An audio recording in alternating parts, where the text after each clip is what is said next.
Hello everyone, সবার কী অবস্থা? আমি আপনাদের হাইপার।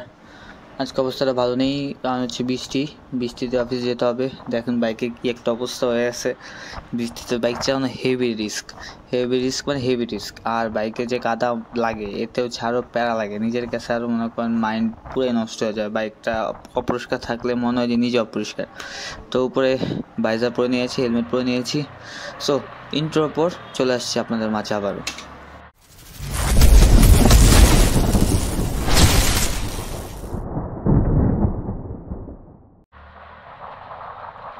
তো বৃষ্টির ভিতর যারা বাইক চালাবেন তারা একটু সাবধানে চালাবেন, কারণ বৃষ্টির ভিতর পানি কারণ হচ্ছে বিভিন্ন রকম প্রবলেম হয়ে থাকে। যেমন হচ্ছে নর্মালি যদি আমি কথা বলি তাহলে হচ্ছে বৃষ্টির ভিতরে বাইক রাইড করাটা হচ্ছে প্যারা বলতে হেভি প্যারা, কারণ হচ্ছে বাইকে বিভিন্ন রকম ক্ষতি হতে পারে। তারপর হচ্ছে বাইকের ক্ষতি বলতে গেলে অতটা বেশি ক্ষতি হয় না, বাট বাইকে যে কাদা লেগে থাকে ওইটা যদি আমরা সাথে ওয়াশ না করি সেক্ষেত্রে কী হয়, আস্তে আস্তে যদি আমরা ওটা অনেকদিন রেখে দিই তাহলে সেক্ষেত্রে একটা মরিচা ধরা শুরু করে গাড়ির ভিতর।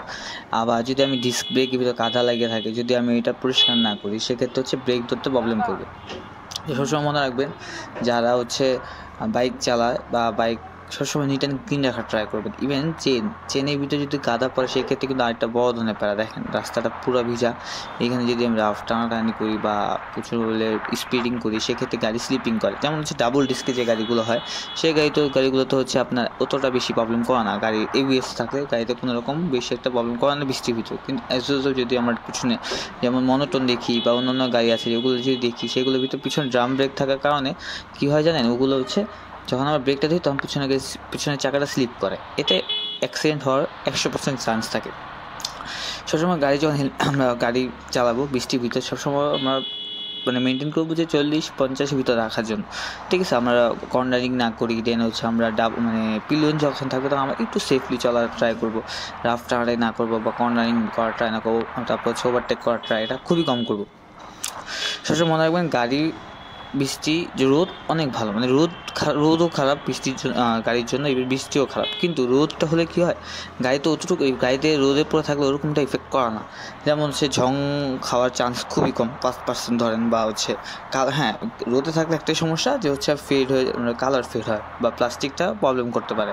কিন্তু বৃষ্টির ভিতর আপনি কাদা গুঁদা লাগার কারণে ব্রেকটা বুঝতে পারে না বা ব্রেকটা ধরে না, পরে হচ্ছে বিভিন্ন পার্টসে আপনি হচ্ছে পানি লেগে থাকে। সবসময় দেখবেন বাইককে যখন বৃষ্টিতে বাইক রাইড করবেন সেই ক্ষেত্রে সবসময় মাথায় রাখতে হবে একটাই, যে বাইক যখন আমি গন্তব্যস্থলে পৌঁছে যাবো তখন সাথে সাথে বাইকটা মুছে ফেলা। আমরা অনেকে কী করি, গন্তব্যস্থলে যখন আমি যেদিন আগে যেটা করতাম অফিস থেকে বাসায় যাওয়ার পর পার্কিংয়ে বা বাসায় আমি ভিজে অবস্থায় গাড়ি রেখে দিতাম। এতে কী হয়, গাড়িটা প্রবলেম হতে পারে। তা আমরা সবসময় ট্রাই করবো যে বৃষ্টিতে গাড়ি ভিজলে গাড়িটাকে সবসময় হচ্ছে মুছে রাখার জন্য। সবসময় তো আর আপনার ওয়াশ করতে পারবেন বা সবসময় আপনার ওই ওয়াশের টাকা বা অপশন থাকবে না, সময় থাকবে না। সবসময় কী করবো, আমি যেটা করি, বাইকে কাদা বৃষ্টিতে ভিজলে একটা ময়লা ন্যাকড়া দিয়ে পুরো গাড়িটাই মুছে ফেলি। কখন মুছি, যখন কাদাটা শুকায়, যখন বালু হয়ে যায়। যদি আমি আপনার কাদা ভিজা অবস্থায় যদি গাড়ির কাপড়টা দিয়ে মুছি তখন সেই ক্ষেত্রে কী হবে, ময়লা আরও বেশি লাগবে। এই জন্য আমাদের ট্রাই করতে হবে সবসময় যে কাদাটা শুকায় গেলে আস্তে করে কাপড়টা দিয়ে বাড়ি দিব, সাথে সাথে হচ্ছে দেখবেন যে হচ্ছে ময়লাগুলো পুরো যাবে বা কাদাগুলো পুরো যাবে। সবসময় ডিস্ক ক্লিন রাখতে হবে। কাদা ডিস্কের জন্য মারাত্মক ক্ষতি আমার কাছে মনে হয়, কারণ আমি অনেক দেখছি এরকম যে ডিস্কের ভিতর কাদা লাগার কারণে ব্রেক মিস করে অ্যাক্সিডেন্ট হয়। তো আমরা সবসময় বৃষ্টির ভিতর একটু সেফলি রাইড করার ট্রাই করবো। আজকে ওয়েদারটা সেই লেভেলের সুন্দর, সামনে আজকে জ্যাম টাইম কমও পাইছি, ভালো লাগতেছে।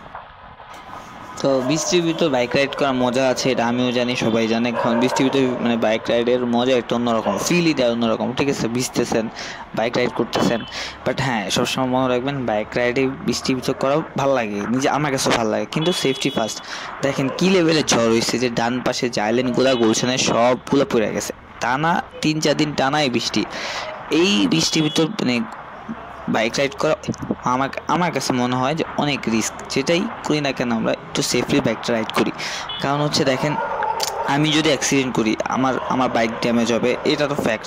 আমি কিন্তু বলা না, বৃষ্টির ভিতরে সবচেয়ে বেশি অ্যাক্সিডেন্ট দেখবেন বৃষ্টির ভিতরে হয়, কারণ তখন গাড়ির ব্রেকটা অনেক প্রবলেম করে, ঠিক আছে? আমার নিজের চোখের সামনে দেখা অনেক ব্রেক মিস করছে। এখন আমি এই ব্রেক ভালো হওয়ার জন্যই আমি এবিএস নিই ফ্রন্টে। ঠিক আছে, সবাই তো ফ্রন্টে এবিএস নেয় না বা সবাই তো এবিএস বাইক চালায় না। এবিএস বাইকের মজা হচ্ছে যে ইনস্ট্যান্ট গাড়ি থামায় দেয়, কিন্তু এইটা যেমন মজা ওরকম হচ্ছে অনেক প্যারা। অনেক সময় কি ছোটো একবার ছোটো রাস্তায় এবিএস কাজ করে না, সেক্ষেত্রে ব্রেক মিস করে। আমি পার্সোনালি পালসার N160 তো দেখছি, দেন হচ্ছে জিক্সারও দেখছি।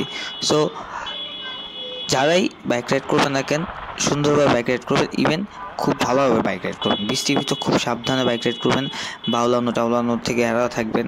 আর বাইক সবসময় ওয়াশ রাখবেন, যাতে হচ্ছে ইভেন আরেকটা কথা হচ্ছে বৃষ্টির সিজন শেষ হয়ে গেলে বা বৃষ্টির ভিতর ঘন ঘন চেইনটা ক্লিন রাখবেন। তো ঝিনঝিন যে সাউন্ডটা বা আমাদের যে বাইকের সাইড ইনস্ট্যান্টটা থাকে, ওইটা সবসময় মোবিল বা তেল দিয়ে রাখবেন যাতে এটা মুভ করে। যেমন আমার বাইকটা ইনস্ট্যান্ট এখন ইনস্ট্যান্টটা আমার দেখলে হেভি প্যারা দিতেছে, কারণ বৃষ্টির কারণে এখানে ধুলাবালি জমছে।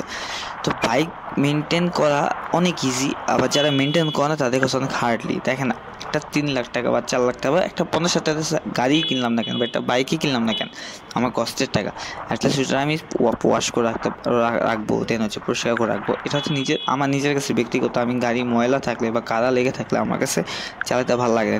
আমার কাছে মনে হয় যে আমার বাইক না, আমি নিজে হচ্ছে নোংরা হয়ে আছি। বাইকটা যতটুকু সার্ভিসিং করে রাখবেন বা ফ্রেশ রাখবেন, নিট অ্যান্ড ক্লিন রাখবেন, এটাতে আপনারই লাভ। আপনি ভালোভাবে সার্ভাইভ করতে পারবেন, আপনার বাইকটা অনেকদিন টিকসই হবে। আমার অনেক ফ্রেন্ডস থাকলে আছে বাইক দিয়ে ওয়াশ করার পর হচ্ছে শেষ, বছর একবার ওয়াশ করে বা 3 বছর একবার 2 বছর একবার ওয়াশ করে বা ওয়াশই করে না, এরকম কথা বললাম। দিন শেষে ওরা কিন্তু ব্রেকের ভিতর যে বালিগুলো জমে, বেশিরভাগ দেখবেন বৃষ্টির ভিতর বা বেশি স্পিডিং করলে, ঝড়ের ভিতর বা বিভিন্ন ধুলাবালির ভিতর বাইক স্পিডিং করি আমরা, বাইক রাইডিং করি, তখন সে কী হয়, ওই ব্রেক প্যাডগুলোর ভিতর ছোটো ধুলা ঢুকে বড় ধরনের হয়, ব্রেক তখন মিস করে।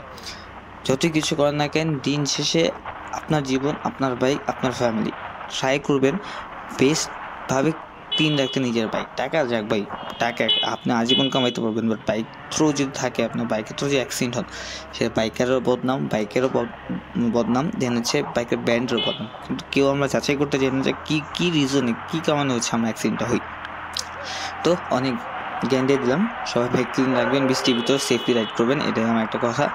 চলে আসলাম বনানী। তো আজকে সারাদিন ওয়েদারটা ভালো লাগলো। এই ওয়েদারে যদি একটা চা কফি খাওয়া যায়, বা আছে দ্বারা একটা বৃষ্টিতে ভিজতেছেন, একটা কাপ চা খাইতেছেন, সাথে আপনার বাইক, শুধু আপনি বৃষ্টিতে ভিজতেছেন, এই মজাটুক সবাই পায় না। সো বেশি কথা বাড়াবো না, অনেক জ্ঞান দিয়ে দিলাম, আমার অফিসের সামনে চলে আসলাম।